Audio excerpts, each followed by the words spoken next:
কথায় আছে না, take the risk or miss the chance. Cricket বিশ্বে ভারতীয় আধিপত্যের বিরুদ্ধে প্রশ্নের জায়গায় একদম ফুল স্টপ বসাতে বিশ্বকাপে বাংলাদেশকে বাদ দিয়ে সেই রিস্কটা ঠিকই নিল আইসিসি, কিন্তু চান্সটা হাত থেকে যাবে যাবে অবস্থা। কিন্তু কেনই বা এমন পরিস্থিতি, কি বা হয়েছে? প্রশ্নের উত্তরটা দেয়া যাক পাল্টা প্রশ্ন করে। ক্রিকেট মানেই গ্যালারির গর্জন, জনসমুদ্রের ঢেউ আর উন্মাদনার বিস্ফোরণ। আর সেই ক্রিকেটের সবচেয়ে বড় মঞ্চ বিশ্বকাপে যদি গ্যালারি খা খা করে, তাহলে প্রশ্ন উঠতেই পারে, কোথায় হারালো বিশ্বকাপের জৌলুস? কলকাতার ঐতিহাসিক ইডেন গার্ডেন্স, যেখানে এক সময় টাইগারদের ম্যাচ মানেই ছিল লাল সবুজের দখল, গ্যালারিতে বাংলাদেশের পতাকা ঢাকের বাদ দিয়ে স্লোগানে কাঁপতো পুরো কলকাতা। কিন্তু এবার দৃশ্যটা পুরো উল্টো। বাংলাদেশ নেই বিশ্বকাপে, আর সেই শূন্যতার সরাসরি ছাপ পড়েছে দর্শক সংখ্যায়। 65,000 ধারণ ক্ষমতার ইডেনে উদ্বোধনী দিনে ওয়েস্ট ইন্ডিজ স্কটল্যান্ড ম্যাচের জন্য বিক্রি হয়েছে মাত্র 2,917টি টিকিট। বিশ্বকাপ ম্যাচ, অথচ গ্যালারির বেশিরভাগ আসনই ফাঁকা। ক্রিকেট প্রেমী কলকাতার শহরেও যেন ছিল দর্শক খরার হাহাকার। শুধু উদ্বোধনী ম্যাচ নয়, পরবর্তী ম্যাচগুলোরও একই চিত্র। 16 ফেব্রুয়ারি ইংল্যান্ড ইতালি ম্যাচের টিকিট বিক্রি হয়েছে মাত্র 4,970টি, আর 19 ফেব্রুয়ারি ওয়েস্ট ইন্ডিজ ইতালি ম্যাচের জন্য বিক্রি হয়েছে মাত্র 1,248টি টিকিট। সংখ্যাগুলোই বলে দিচ্ছে বাংলাদেশকে বাদ দিয়ে আইসিসি কত বড় ঝুঁকি না নিয়েছে।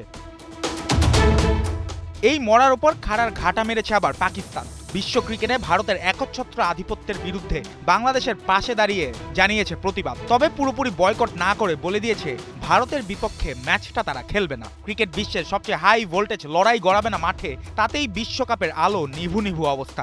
যে টাকার লোভে এত কিছু করে আইসিসি, সেখানেই শত শত কোটি টাকার লোকসান। দেন দরবার যদিও চলছে এখনো, তবে ব্যাক চ্যানেলে।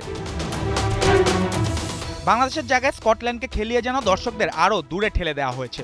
ইউরোপিয়ান একটা দেশে ক্রিকেটের খবর আর কজনই বা রাখে? কলকাতা মোহামেডান স্পোর্টিং ক্লাবের বাইরে থাকা টিকিট কাউন্টারগুলো পড়ে আছে ফাঁকা। বিশ্বকাপের মতো মেগা ইভেন্টে এমন দর্শক সংকট আগে কখনো দেখা যায়নি।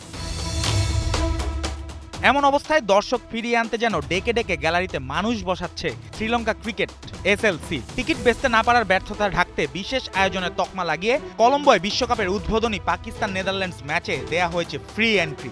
ভাবুন তো, যেখানে বিশ্বকাপের মতো আয়োজনে টিকিট পাওয়াই ছিল সোনার হরিণ, সেখানে বিশ্বকাপের আমেজ ছড়িয়ে দিতে বিনামূল্যে বিলিয়ে দেওয়া হচ্ছে উদ্বোধনী ম্যাচ দেখার আসন। সেখানেও ফাঁকা পড়েছিল অনেক সিট। অথচ বিশ্বকাপ মানেই হওয়ার কথা ছিল গ্যালারির গর্জন, উত্তেজনার ঢেউ আর ক্রিকেটের মহা উৎসব। কিন্তু এবার সেই মহা উৎসবেই যেন নেমেছে অদ্ভুত এক নিস্তব্ধতা। টাইগারদের শূন্যতায় ফাঁকা ইডেন, আর পাকিস্তানের অনুপস্থিতিতে হারিয়ে যাচ্ছে বড় লড়াইয়ের রোমাঞ্চ। প্রশ্নটা এখন শুধু টিকিট বিক্রির নয়, শুধু টাকার অঙ্কেরও নয়। প্রশ্নটা বিশ্বকাপের প্রাণ বেঁচে থাকার। কারণ ক্রিকেট শুধু মাঠের খেলা নয়, ক্রিকেট বাঁচে দর্শকদের হৃস্পন্দনে। আর সেই স্পন্দন থেমে গেলে বিশ্বকাপও হয়ে পড়ে শুধু একটা আয়োজন, উৎসব নয়। জুবায়ের নূর, ৭১।